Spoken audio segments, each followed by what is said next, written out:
میں ایک دیہاتی گھرانے میں پیدا ہوا۔ مذہب کے بارے میں میری معلومات گاؤں کے مولانا کی معلومات تک محدود تھی۔ ان کی کل قابلیت یہ تھی کہ وہ پہلے والے مولانا کے بیٹے تھے، جن کی وفات کے بعد وہ خود بخود تعینات ہو گئے تھے۔ محرم کے قریب آتے ہی مختلف قسم کی باتیں سننے کو ملتی تھی۔ ان کا مقصد شاید خوف پیدا کرنا تھا۔ یہ بتایا جاتا کہ شیعہ محرم میں جلوس نکالتے ہیں اور سنی بچوں کو اغوا کر کے ان کا خون نیاز میں ڈال دیتے ہیں۔ دلی طور پر میں شیعوں سے خوفزدہ ہو گیا اور دل ہی دل میں سوچا کہ کیسے ظالم لوگ ہیں۔ ایک دن ایک پکے نمازی نے کہا کہ اہل تشیع بڑے عجیب ہے، وہ جب کوئی کھانے کی چیز ہمیں دیتے تو اس میں تھوک ڈال دیتے ہیں۔ ہمیشہ سچ بولنے اور نماز کی پہلی صف میں کھڑے ہونے والے سفید ریش کی بات پر سوال اٹھانا تو خود پر سوال اٹھانے جیسا تھا۔ اس سے میری نفرت کئی سو گنا بڑھ گئی۔ ہائی اسکول میں داخل ہوا تو میرے ایک دوست نے محرم کے قریب آتے ہی انتہائی رازداری سے مجھ سے پوچھا، تمہیں پتہ ہے کہ شام غریبہ کیا ہوتی ہے؟ مجھے سرے سے کچھ معلوم نہیں تھا۔ میں نے کہا، مجھے معلوم نہیں کیا ہوتا ہے، آپ بتائیں۔ اس دوست نے کہا، ہمارے مولانا صاحب کہہ رہے تھے کہ شام غریبہ میں شیعہ مرد و خواتین ایک حال میں جمع ہوتے اور سب لائٹیں بجھا دی جاتی ہے۔ میٹرک کے بعد کالج میں داخل ہوئے تو پتہ چلا کہ ہمارا ایک ہم جماعت کا تعلق اہل تشیع سے ہے۔ پہلے تو تجسس سے اسے دیکھا، بلکہ بغور دیکھا تو وہ نارمل انسان ہی نکلا۔ کچھ عرصے بعد ہم تین دوست بیٹھے تھے کہ وہ لڑکا بھی ہمارے پاس آ کر بیٹھ گیا۔ میں نے موقع غنیمت جانا اور سارے حملے ایک ہی بار شروع کر دیے۔ تم نے حسین رضی اللہ عنہ کو مارا، تم نیاز میں خون ملاتے ہو، تم جب ہمیں کھانے کی چیزیں دیتے ہو تو اس میں تھوک ڈالتے ہو۔ میں سب کچھ بول چکا تو اس کا چہرہ سرخ ہو چکا تھا، مگر اس نے فقط اتنا کہا کہ یہ ساری باتیں غلط ہے اور اٹھ کر چلا گیا۔ میرے دوست نے مجھے کہا کہ تم نے زیادتی کی ہے۔ جب میں نے سوچا تو مجھے احساس ہوا کہ میں نے تو اس کے پورے خاندان پر تہمت لگائی اور وہ بیچارہ خاموشی سے چلا گیا۔ وقت گزرتا گیا، اس سے واجبی سا تعلق بن گیا۔ محرم کے ایام شروع ہوئے تو ایک دن اس نے مجھ سے کہا، کیا آپ حقیقت معلوم کرنا چاہتے کہ شام غریبہ میں کیا ہوتا ہے؟ تحقیق کے لیے آ جاؤ، اگر تمہاری بات سچی ہوئی تو میں بھی واپس پلٹ جاؤں گا، مرتا کیا نہ کرتا۔ اب فرار کی کوئی صورت نہ تھی، لہٰذا میں نے جانے کی حامی بھر لی۔ تے یہ ہوا کہ ہم 10 محرم مغرب کے وقت ان کے گھر پہنچیں گے، جہاں سے امام بارگاہ جائیں گے۔ حزب وعدہ جب ہم ان کے گھر پہنچے تو دیکھا کہ سب نے سیاہ کپڑے پہنے ہوئے ہیں، ایسے لگ رہا ہے جیسے بہت تکے ہوئے ہو۔ انہوں نے بتایا کہ 10 دنوں سے مجالس چل رہی ہے، 7 جلوس بھی تھے، رات کا جلوس دیر سے ختم ہوا اور صبح پھر 10 محرم کا جلوس تھا، اس لیے پورا دن اس میں شریک رہے ہیں۔ میں نے غور سے دیکھا تو میرے دوست کے والد کی آنکھیں سرخ اور سوجی ہوئی تھی۔ میرا دوست کھانا لے کر آیا اور بتایا کہ 10 محرم کی وجہ سے کھانا نہیں پکا، یہ نیاز ہے، اس پر گزارا کرے۔ میں نے جیسے ہی نیاز کا نام سنا میرے ذہن میں سب منفی باتیں آ گئی۔ میرے لیے بہت مشکل تھا کہ میں ایک ایسا کھانا کھاؤں، لیکن اس جملے نے میری مشکل آسان کر دی کہ یہ لنگر پڑوس کی اہل سنت فیملی نے بھیجا ہے۔ پھر بھی بڑی مشکل سے ایک روٹی ہی کھا سکا، لیکن اس دوست کے والد کے مہذب رویے اور دیگر افراد خانہ کے حسن و سلوک نے مجھے تھوڑا سا شک میں ڈال دیا۔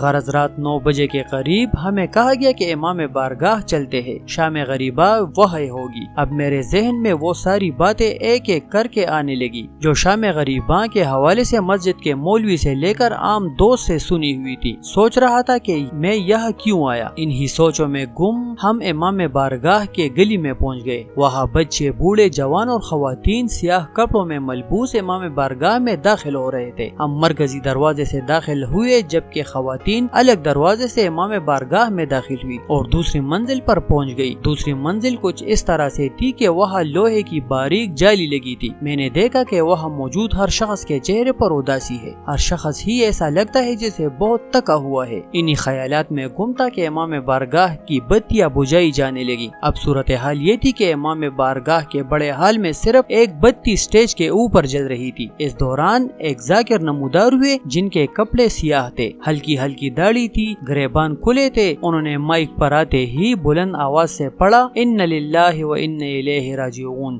یہ پڑھنا تھا کہ حال میں کوہرام مچ گیا، گویا یہ لوگ پہلے سے تیار بیٹھے تھے۔ انہوں نے اس جملے کو 3 بار دہرایا، ہر بار کے ساتھ گریا کی آواز بلند ہو جاتی۔ میں اس صورتحال کے لیے بالکل تیار نہیں تھا۔ جوان اور بزرگ تو اپنی جگہ، بچوں کے آنسو ان کے گال گیلے کر رہے تھے۔ اب ذاکر نے بولنا شروع کیا، لوگوں تمہارے نبی کا نواسہ شہید کر دیا گیا ہے، نبی زادیہ اب دشمن کے نرغے میں ہے، انہیں قید کیا جا چکا ہے۔ ہر جملہ میرے دل میں خنجر کی طرح